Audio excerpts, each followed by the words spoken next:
My guest today is Robert Suarez. So, Robert has a Bachelor of Fine Arts in Industrial Design from Carnegie Mellon University, Master of Science in Biomimicry from Arizona State University, and we're going to talk quite a bit about that. Founder and director of Forest Venture Labs, Chief Product Officer for Fields Music Messaging. I think I said that right. Longtime involvement with the Biomimicry Institute, which we'll also talk about. He holds multiple design awards. He's the former senior director at IDEO for over 8 years. He was an industrial designer, a design researcher, serial and sometimes parallel entrepreneur with several exits. And was the managing director of innovation and design and the co-developer of Singularity University Labs. And today he is Singularity University's Fellow for Innovation. So, Robert, I'm sure there are some great threads that you can walk us through into what has brought you into the innovation realm. So, welcome. It's so great to be able to have you here. Thank you, Gary. It's great to be here. So, tell me about young Robert. What fascinated you? What drove your curiosities when you were young? When I look back, it's there's a tangibility to everything I enjoyed. There was just a tactility to. I remember very early a tree in central Pennsylvania, right? There's a very large tree fell in the back behind our house. And that they gave me years and hours and decades seemingly of entertainment. Because it changed over time as I grew over time. And I came to realize that the thesis for what I'm doing now is based on that idea that, there's no waste of value, there's no waste in nature, and that tree fell and spawned life and inspired me, inspired everything. So there's that curiosity, which I think everyone has. But what I later found out I was pretty good at was observation and synthesis. And then I didn't know it, but I'd synthesize that into something. Later, I realized that by being a design researcher, right, observing human behavior and translating that to solutions was really my job for half my career. So how did that show up in your learning and education? You were observing, you were synthesizing, you were obviously fascinated by nature. And how did that drive where you ended up studying? Growing up where I did, we weren't completely aware of all the options. But what I did understand was a love for art and an appreciation of science, what I call it at that time, and really more on an engineering side of it. So the combination of those things made sense to go into architecture. After a few months of an architecture program, I've realized, there's a scale of things which wasn't, it wasn't as tangible to understand that, someday you could design a very large building or a house, or in reality, an elevator shaft, right? I would spend, if I graduated for the architecture, got my degree, I would be designing elevator shafts for some firm. For 5 years, that was not inspiring. You didn't want to get shafted. Yeah. Yeah, exactly. I'm going to use that one. Thank you. But I remember crawling around the library, this old library in the university, and I stumbled upon a book. Joe Colombo's Italian designer. It was just designing beautiful things, beautiful objects that I could sit on or I could imagine touching and picking up and using. So I shifted to industrial design, and I was simply taking that idea of designing things for the world and making it, handheld. Then what was the connection to biomimicry and the learnings of how nature's systems work? And how did that apply to the design process for you? That was an afterthought. And, me as well as many others that I run into, right, we're born with this curiosity, this appreciation of the natural world, a true connection with nature, because we are nature, we are biology, right? We're all born with that. And over time, certainly like art and creativity, I think it's engineered out of many people's lives, just through the systems we set up and education, right? So I was at that point, and I went to school, I learned how to design things. Eventually, the curiosity and that observation led to human-centered design, which dropped me right into IDEO, where I got to do that every day. About 8-9 years in, I was looking for a new source of inspiration. It was simply that. It wasn't, let's go save the planet with design. It was really, all right, designing for that person and this person. But what I realized that we were missing I was missing a systems level approach to design. And I needed a new inspiration, and I founded Biomimicry Institute and I started studying there. And that So when you reconnect happened very quickly. Like that was the first thing to trigger. Like I forgot I was part of this natural world. So one of the influential books I read, many of them were science fiction at the time, but I also, when I was a teenager, I had a book of poetry from a poet by the name of Robinson Jeffers, and he grew up, or he lived um, near Monterey, California, and windswept coast. And one of his poetry books was called "Not Man Apart," and one of the famous lines from it is talking about nature. Love that, not man apart from that. That we've created these systems where we have bifurcated ourselves. You can think of it. You think of it as the nature severance, where we've split ourselves in many cases historically from being connected to nature. And it sounds like you rediscovered that connection, but you could apply it in the design context. Yeah, I realized it very quickly. It doesn't take much. I think people respond because it's a natural response to be out in the woods or doing those activities that everyone loves, right? Going for a hike. And man versus nature is not going to win, right? That's not even an option because it became very much a practice, but also a methodology. If we're not man versus nature, if we are part of the system, what can we do to thrive and evolve to even survive? If you think about it that way. We at one point I was gifted with the opportunity to do a brainstorming session at Cavallo Point in Sausalito outside of San Francisco with a bunch of people that were all trying to think of sort of next phase of health and that sort of thing. And one of the things that people were talking about, like a dozen, maybe just 15 years ago, was just our disconnection from nature. And so we all these brainstorming sessions, and one of them is, what if a doctor could prescribe? And that actually ended up becoming a thing. The National Park Service ran with it, and now there are many states where your doctor can actually say, "Hey, you need nature. Here's the prescription, and you get to go to a national park for free." I think it's amazing that you did that. You got the group there, but this is a re-education. It is not something that's new to the species. We've just, again, I think we've engineered it out, and it's easy enough to bring back in if we do it right. Speaking of bringing it back in, so talk about biomimicry. How do you describe it, and how is biomimicry different from biomimetics? That comes up a lot, and thank you, because there's a very clear differentiation from practitioners in this space. So there's three components of biomimicry. There's the emulation, which is biomimetics, right? It's like, how do we mimic that form to make it better, X, Y, or Z? But the other two components make it very different, and that's ethos and emulation. So the ethos is the deepest core of our intentions and philosophy, right? That's what the ethos is. For biomimicry, it's the idea that life creates conditions conducive to life. Right? So we're not saying if we're biology, if we're life or not, we're all living. Can we create the conditions that are conducive to living more, right? That's different. You can meet people practicing biomimetics who aren't necessarily tracking on that ethos. And then the reconnect, which we just talked about, that you don't have to instill the reconnect into a project or a community or something you're building through biomimetics, I guess, is how I would see it being defined now. And those lines get blurry, but you can imagine biomimicry being applied to things that are less conducive to life. And then the biomimic would say that doesn't count. So one of the examples I think that people often give is Velcro. You had an engineer at 3M, and he saw that these little burrs would get attached to his socks. And then he thought, well, how could you create some type of sticky thing that would make it work together? Good news, you created a product that is used in everyday life. Bad news, it's usually plastic. So you've emulated, but you haven't reconnected to nature whatsoever. You've actually created a ton more of the materials that are not actually conducive to nature. So it sounds like really the ethos is we need all of those to be connected to really have innovations that can leverage what we know from nature. Yes, exactly. And that, you can find the best examples on both sides.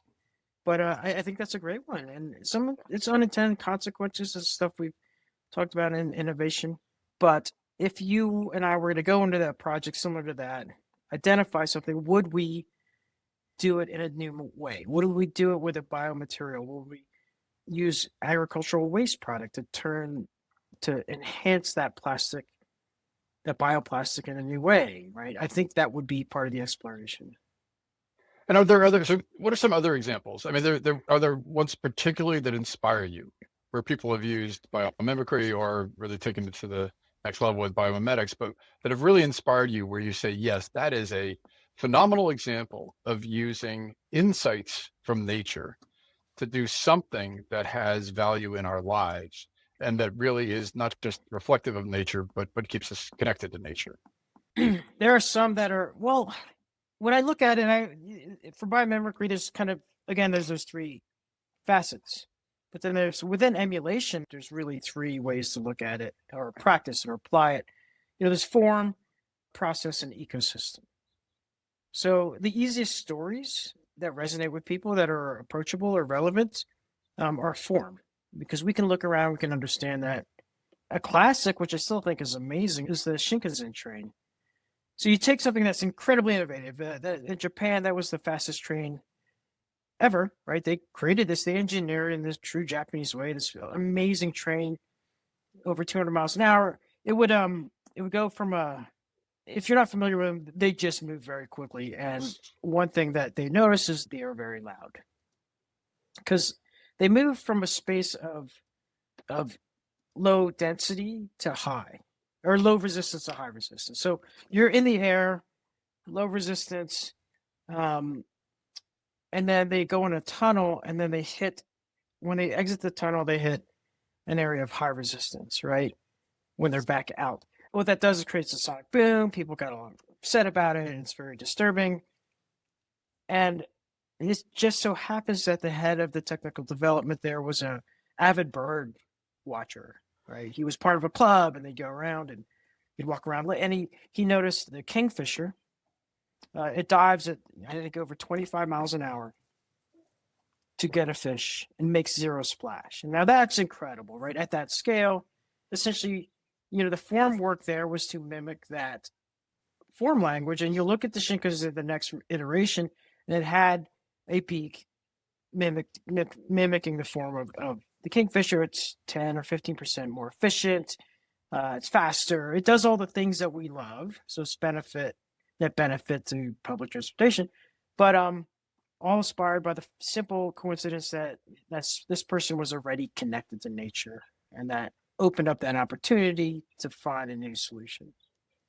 Yeah. So, things like that are all over the place, so we can find them and they're great. But the ones that are most inspiring to me are the ecosystem ones, because they're large scale, right? Unfortunately, you probably know about these, what we used to call them, like eco parks, eco industrial parks. The basic principle there, I think the first one was Kallenberg in Denmark. They set up policy and contracts and that entire system around symbiosis. So if you were making gypsum board, and then there's something that was left over, whether it be water, gray water, heat, material, the next person in that park needed to have your output as their input. And then you and I would strike a contract. It was like, oh, I'll take that gray water. I need that for this process.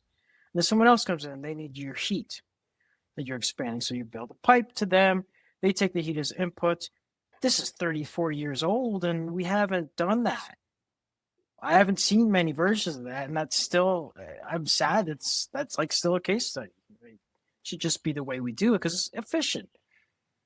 The number of companies meet for the venture lab that haul waste, right? They pay it a lot to move material away to some other spot. And our thesis is waste of value from our new venture lab. That's what we do. We're like, that's not waste. That's something valuable to something or somebody. We can use biological processes to convert that to something of higher value. And in some cases, sell it back to you. Tie this in for me to regenerative systems. So it sounds like when you've got somebody taking the output from somebody else and using it as their input, and if you were to chain all that together, that eventually you get this kind of circular system. And there's a lot of talk about regenerative systems and circular economies. And are these connected? Is a regenerative system use that kind of thinking to make sure that the pieces are interconnected and beneficial to each other? I think you have to for it to truly be that.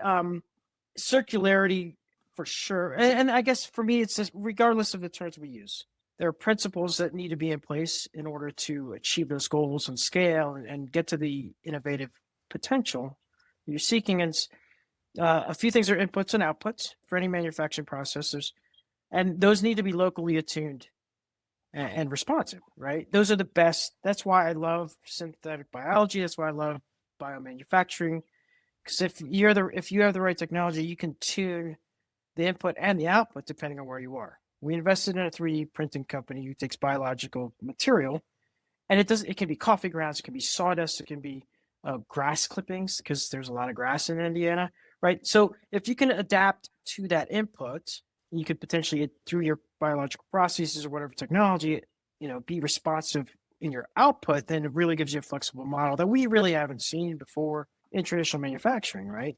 The inputs are always going to be the same. The machines are always dialed for that very specific type of material, and what comes out is the exact same thing, right? That's how we got to where we are in industrial processes, your expertise, right? But you know how that works. I just think these things that are cyclical or potentially regenerative need that local attuned responsive. That doesn't even get into workforce development, building communities. So my first exposure to just the idea that this could be anchored in design, that is to be thinking about regenerative or circularity approaches. I read a book in 2007 called Cradle to Cradle.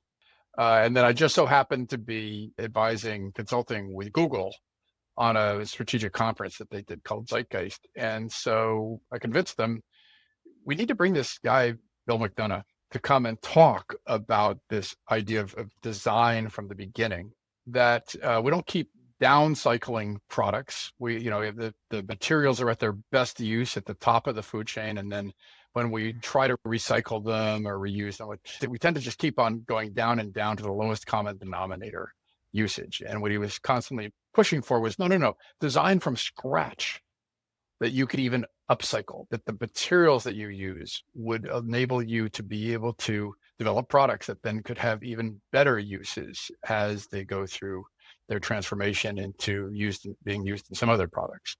And so that was transformative for me, because I had not yet stepped back to look at these systems. When you design new products, when you develop a building, whatever you are injecting it into, it's not alone. It is part of a system. And to be thinking through it's not just its beginning of life to end of life, but as Bill called it, cradle to cradle, where it can keep on being part of the ecosystem in which it was originally inserted. Is that how? And I think that's Good. Absolutely. I think, and the benefits you get are like, you recycle your materials. Obviously, there's efficiencies there. You can lower your energy processes. So you start to think of operationally, and there's a lot of benefit there. You're not moving things around.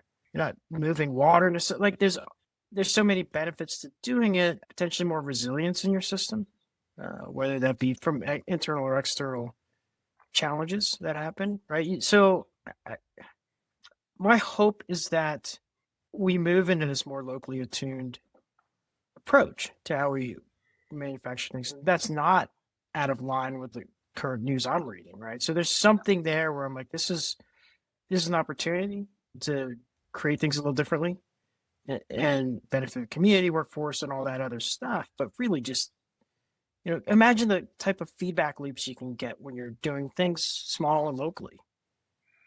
Within a cycle, you can really iterate faster. Your generational cycles will be shorter. There's just an extreme benefit to it. I think we've moved so far, literally geographically, as well as over time in these industrial processes, that we need to bring things back. Now, you've used a lot of your understanding of design and biomimicry and so and to be able to help people to be thinking about innovation, and you're SU's fellow for innovation. So put this in the context. Somebody, an executive at a corporation organization comes to you and says, we want to be more innovative. What is innovation in Robert's world? How do you help people to understand innovation processes? What are they typically asking for when an organization says, we just want to be more innovative? I what they don't know they're asking for, but what I found I believe they're asking for is organizational design. They can't ask for that. That's very tough, budgetarily or for whatever, or just ego wise. Like I need to redesign my organization, so they'll ask for like a thing, like let's do that project, and then that'll teach everyone how to do it right. If that project fails, then that's gonna be counterintuitive. So there are very few examples where a project changed an organization.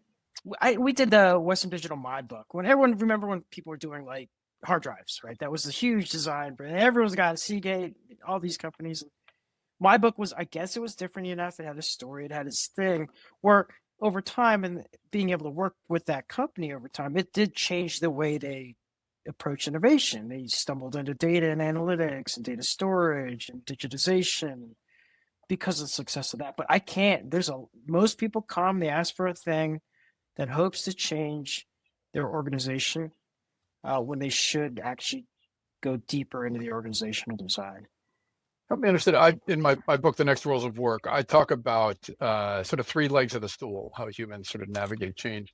I talk about mindset, skill set, and tool set. So tell me first about the innovation mindset. So especially when you're seeing an organization where really should be going deeper and thinking about organizational structure, but in many cases, what people seem to want is, well, we just want to be a more innovative company. And so what is a mindset that if you could wave a magic wand, that you would want people in organizations to have so that they can continually innovate and not just sort of fall into the mire of day-to-day activities? There are two frameworks that I fall back on for that question. I think one, it's always nice to think about incremental, evolutionary, and revolutionary. I thought that was and it's still just a beautiful way for me or companies to categorize the type of work they're doing, right? Incremental is like same users with the same product, how can improve it? We do this, every company should be doing this every day, and most of them do. Table stakes. The evolutionary, got to do it. Yeah, it's kind of like, all right, we have all our customers, they need new offerings. Great. We have our offerings, we need new customers. That's what whole departments are. But that revolutionary stuff, like new markets, new offerings, that's where I would label the innovation that people are asking for. And you can do that, right? Skunk Works. We can look at artistic movements, look at innovation movement, and there are examples of doing that. I think some people felt that could be done on the edge, and that's counterintuitive to a lot of organizations. But I think looking at it in that way is helpful to understand what you're asking your teams to do. And when you look, you start talking this idea of mindset, skills, and tools. But mindset, you just mentioned science fiction. That to me is one of the, like, it's traditionally been one of the best tools to inspire innovative thinking, right? In the past, before we really commercialized innovation, it was like someone was really excited by something they saw or read that was dreamed up by a futurist, or we'll call her a science fiction writer, someone who's exceptionally creative, right? So, yeah, at Singularity, we always did these sci-fi workshops just to simply be, we call it sci-fi because it was more approachable, but this speculative design, futures design, these are things that people did in the past. And I think that's the key. And I the books I read about organizational design and CEOs, the right CEOs, the best CEOs are visionaries, right? You work with them, you know that, right? And you can tell the one that was a visionary, you can tell someone who was born to be a CFO. It's a different CEO, right? It's a different leadership type. And if you want to get to innovation, then look at all the CEOs that we still love from the past. They were visionaries. They were dreaming of the future and just inspiring teams to get there. When you walk into a company or an organization, do you know, give it like an intuitive sense, whether or not you suddenly would think of it as innovative, or you would believe, these folks are probably going to have some challenges in trying to innovate. I hate no, I fall back on what's proven a classic, but nowadays I'm looking at very young teams, emerging technologies in climate tech. So a lot of times is this technology have the potential, right, to really change things? And change things is impact, and then bottom line, and then it's the team. I've seen some really interesting turning metal into energy, like some fission, fusion, rocket stuff, and I'm like, that's really impressive. The levels of my technical diligence are limited, but is this person in one way? Could I work with this person? Are they going to be able to get it, take it there? And that kind of balances out. I don't know if the technology will get there, but this person will try really hard to do it. I don't know if it's easier or more difficult with small or large organizations. You've worked with some of the biggest organizations in the world. I don't know how you assess at that scale, right? Unless you do 2,000 interviews a week of employees. No, it's very challenging. Our Singularity colleague, John Hagel, basically you can bifurcate strategies for becoming more innovative or going through transformation. John maintains, the large organizations, you're just not going to change the middle. The core of it, the mothership, you've got to go to the edge. So that's one approach to trying to help organizations to be more innovative. Is no, go over here and do this. And to some extent, you think of that as just spawning a startup. Go do some new product or some new service or acquire a company. And there's another school of thought that says, you can change the core, but it takes exactly what you're talking about. It takes visionary people who lead. And as our colleague Kyle Hermans would say, courageous people who lead, because just a vision, there's plenty of people that have vision, but are not leading organizations. You need to actually then want to lead people to be able to co-create that future that you see. Fair enough. Now, one of the things I'm trying to think of people who do that. I'm struggling, but yeah, it's a rare skill set. There's several number of examples of organizations that have gone through big pivots at scale. Not common. And I'm not saying it can't be done. The Institute for Corporate Performance did a study of organizations trying to go through really major transformations. And bad news, 85% fail. 85%. Good news, 15% actually seem to succeed at their goals for the kind of transformation they wanted to go through. And I4CP has a book on culture transformation that talks about those strategies, but that's a pretty dismal success rate. And what you find is that, sure, you can have the best methodology in the world, but if you don't have a visionary and courageous set of people that are at the helm or trying to catalyze that, that's really the major reason that they fail. Now, one of the areas that you've talked quite a bit about is humane technology. So tell me what a humane technology is, and how do you distinguish it from an inhumane technology or one that doesn't meet that sniff test? Inherently, we're always, I think most people I know thought about it in this way. We never labeled it. But more recently, maybe it's a misnomer, humane tech, because the tech itself is not inhumane. It never has been. Right? It's not. I take the biggest culprits now, and they started out trying to just connect people after college. Right? It's not. We just slapped a terrible business model that just makes things worse. And I struggle to find companies that are humane in the kind of new digital technology space that are successful, incredibly successful on the business side. And it's really tricky, right? I think Be Real was a good example of that, right? It's just, don't try to be somewhere you're not. It's try to promote this kind of authenticity, and, they exited, and so it's great. It's not on the scale of all the other ones. I mean, my kids use this Airbuds app where you can see what other people are listening to. That's great. But once they start slapping an ad model on that, it's going to get weird.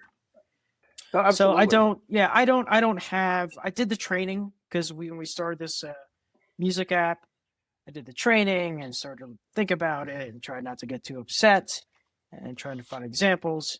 but it's just the model. It's the business. It's not the technology. There's great technology out there. We're just using it wrong. So we can't ignore the topic of artificial intelligence, the basket of technologies that we sort of group together and call AI. How do you think about these tools, whether you think of them as humane, humane applications for them or inhumane applications? But how do you think about this tool set and as it applies to the realms of design, of biomimicry, of innovation? Are there particular ways that you think that people can leverage these tools in their organizations to become more innovative, to be able to have responsible uses of the technology that could help their organizations in the future? I I'm glad it I'm glad we call it a tool because that's exactly what it is. And I'm gonna separate it. We often as should combine it with robotics. And I think we need more robotics expertise. We need more training and we need more people doing it. And that will go where it is. But the AI version or component of robotics, again, is a tool. And I know a lot of designers and there's a lot of discourse about it. It's just another, I remember, this is sad. No, it's actually not sad. I used to fax drawings back to China as a toy designer, my first job. And I just like scribble out with a marker and point thing, fax it. And then they send their stuff back and they get a prototype. CAD made that easier. It made my life terribly difficult for a year and a half of training myself on this new way. But it made things better. Now CAD isn't a new innovation. This is what everything's doing. So I see AI as a great tool. Make things easier, make things faster, more time to do the other stuff. Right? I could brainstorm 8 more concepts in the time it would have taken me to do that 3D rendering that used to take me all day. So AI is good for those tools. A designer needs to be thinking, needs to be exercising, needs to be iterating, needs to be making mistakes, needs to be imperfect. And that's all those things I just said are like, aren't those the opposite of AI? It does make some mistakes, but that imperfection and that roughness, that is the design process. It's not the output. And AI just, it should, if you're doing it right, it should give you more time to do that stuff. Now, on the machine learning side, I see incredible potential in biology as the biggest. I think it's the world's largest data set. It is the 3.8 billion years of things that have happened on our planet. That's a huge data set that no one's really paying attention to.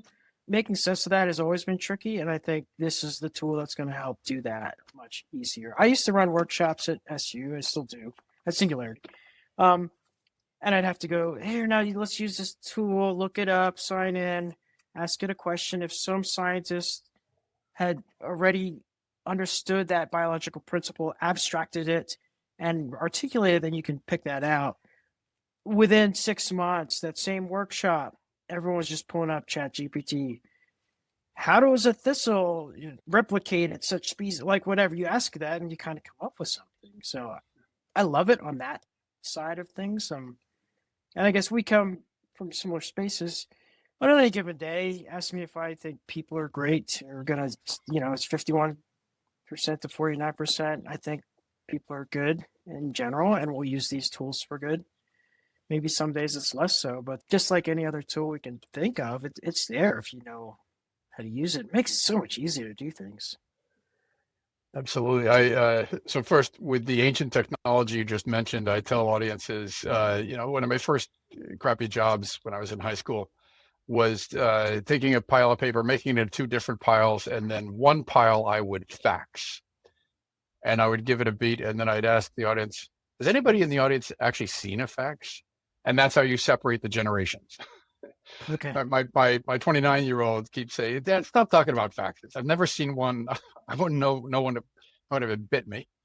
But then when you're talking specifically about some of the uses of AI and especially the front end of the design or the development curve, talk about AI and ideation and A-ideation. And that exactly what you're saying is that these can be catalysts for brainstorming, catalysts for thinking. They're wonderful. The tools are often wonderful synthesizers. So taking information from a variety of different sources and throwing it into the transmogrifier and asking for ideas or images or videos to be kicked back. They're really to spark human creativity. That's really what the greatest opportunity is. And to think of them as tools at the appropriate part of the process where they can just sort of open the aperture for groups. So help me understand a little bit about the application then coming back to decision makers in organizations. If you're talking to somebody that wants the organization to be more innovative, they want to be able to leverage AI tools, they want to be able to, there's this sort of mix of different aspirations, but they don't know where to start. How do you help people to understand where they can put the seeds, where they can approach innovative processes in new ways? Do you have them start small? Is it you suggesting they do workshops, or are there other ways to infect an organization with this potential for being able to do greater innovations? I was talking to an organization, a museum, right? So think about that and legacy. And their approach was to apply it to optimization, which I get, right? But I would suggest the opposite. You're going to get there. You're going to get to the optimization opportunities pretty quickly. It's just, how do you, back to our framework, how do you do something entirely different? How can you use this tool to do something different versus incrementally improve what you have? In different verticals, it's tough to see. But I thought Meow Wolf had approached the world a little differently, right? Because I was doing event museum stuff. And those engineers are incredibly creative. They're not cheap. Their work is expensive. Their experiments often fail, and they have great technology, but at least they're pressing the industry. So if you will get to the optimization, you will get those incremental improvements. And you're probably going to lay off staff because the smart signage can do that better. That's not innovation. That's not what we're talking about. I think that's a different conversation with a different person. So now we want to talk about possible futures. Let's envision even 3 years down the road, 5 years down the road. Tools are obviously going to continue to iterate and keep following the exponential development curve. Do you have a different picture of what innovation processes might look like, even 3 or 5 years from now? The way I like to think about it is edge, more back to the edge, and more of this underserved communities where there is creativity. All the things we talked about, the core things we talked about, that understanding of nature, the ethos, it's all there. It's not like deficient in any of that. Maybe their educational system hasn't introduced things, but we will leapfrog, right? We always talk about that. This tool can help leapfrog that educational curve, and start to inspire these edge, right? This is where core creativity comes. These small groups of people who, it's not just grabbing a beer with somebody it's like really digging in and being a small community of artists or musicians who have come up with some really groundbreaking things. So I'd like to see that. And I think as our technology, in this case AI, gets more to the edges, there's going to be more interesting things that influence back. So there's that idea of designing for the edge. I love edge data centers, edge computing. We're working on a small project there, starting with indigenous because they have less rules and policies that they have to deal with, schools and things like that. So there's that kind of thinking that can lead to new innovation. And then, the ability to iterate quickly is something that, so I'll take this back to biology, right? Let's say the world gets hotter really fast. You and I are going to have struggles because as human, we're a young species. We haven't adapted very quickly because we're very young. But our generational cycles are long, which is great, right? We're living longer. We keep trying to live longer and longer, but we don't learn. Mosquitoes are going to learn. They're going to adapt. Time, boom. And flies, they're going to be fine in this heating world. We will not. So what can we do is increase our iterative cycles, or generational cycles AI is a great tool for that. We can just regenerative AI can just go through these cycles very, very, very quickly. And then you're visionary, set the vision, and the tools will be there to make it happen more so than they have in the past. Now that we always have to explore the different possible futures, and that sounds like a very positive future. Is there a darker possible future where we just get so used to relying on the AI tools that we just outsource innovation to them. We tell them, hey, I need a new product, or we need to go into a new market.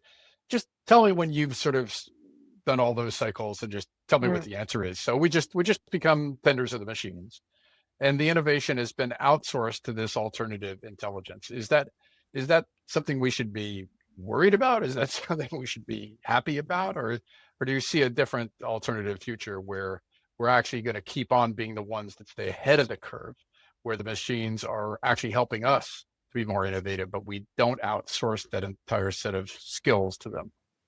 Well, I guess it's you're tapping into a thing about the creativity, and I know we're exploring AI art, AI music, but it's still trained on existing, right? So it's only going to be currently as smart as existing data sets and the way we train it to train itself. So I think there's a limit, there's a rate limiter there, right? It's not going to be as creative and intuitive as our brains for some time, I believe. And we'll get great products. We can probably outsource a ton of this stuff that doesn't really need that much, and it'll be a nicer version of the same product. The question is, do we design our society so that frees up time to do the really interesting stuff? Yeah, for maybe 0.01% of us. Oh, I don't have to do that. I can do some really groundbreaking stuff. I don't know how that translates to the masses. What I want to believe is that I look around and I grew up in a way, I got to get a job. I got to do this thing. And I got a career path. And all the decisions I made were to do this and I looked, I'm like, I don't know if that was the right one. Because I know people are just kind of living in a van, snowboarding or hiking, and just like biologists, they seem like they're doing something really interesting. So I've been questioning that. Does it free up? The positive is this will free people up to do something really interesting with their lives versus the robotic tasks they've been driving for 5, 10 years. If we do, I don't know. I used to worry so much about letting it go and it's out of the bag and we'll never be able to get back in. That's kind of true. But is it that powerful? Is it more powerful than us as a species? So I'd like to say the possible future I would like, where is no, we still are the ones in charge. We're back to systems thinking and ecosystems is work markets are ecosystems. And there's a lot of design heuristics. And humans actually are the ones that developed all of those heuristics.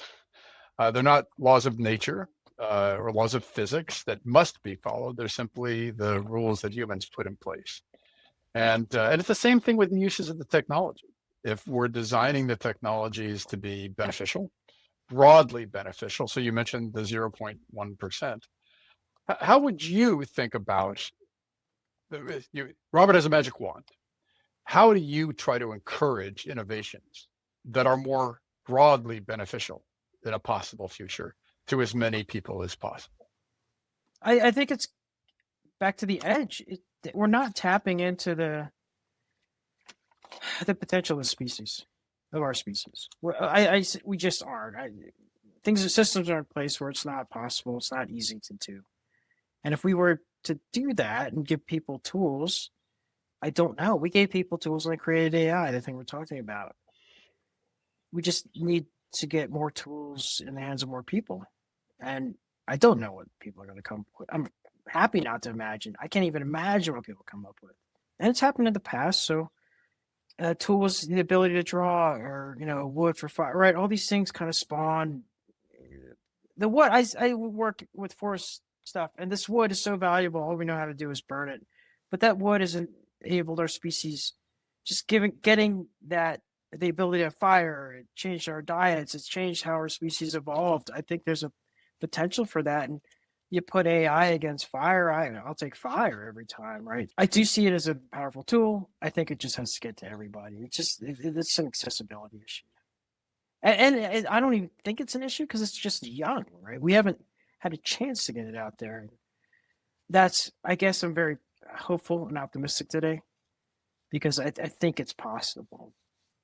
As we wrap things up, I want to just come back to, we talked about younger Robert. Now I want to talk about future Robert. So it's, let's say, even 5 years down the road, 10 years down the road. But Robert wakes up, maybe it's even a little farther, on a morning in, let's say, 2040. How does innovation show up in future Robert's life in a given day? The model now is to find an opportunity, identify an opportunity space, see if anyone's doing it. If they are, let's invest in them. If they're not, we should try to invest in people to help do it. Let's build the venture because no one else is doing it. We just found someone doing it. Great. We don't have to, right? It's not a selfish thing. It's here's something that needs to be done. If no one's doing it, we do it. And I think that will continue. We don't have a lack of challenges on this planet. So I will probably still be doing that and grinding away. Robert, thank you so much for leaving us on a mostly positive note. Thank you for the walkabout through design and biomimicry and innovation. And I hope that people will follow you online and learn more about your work so that they can leverage your insights about innovation in their own organizations and in their own lives. Thank you so much for all your perspective. Thank you, Gary. It's a pleasure to see you again and love the conversation.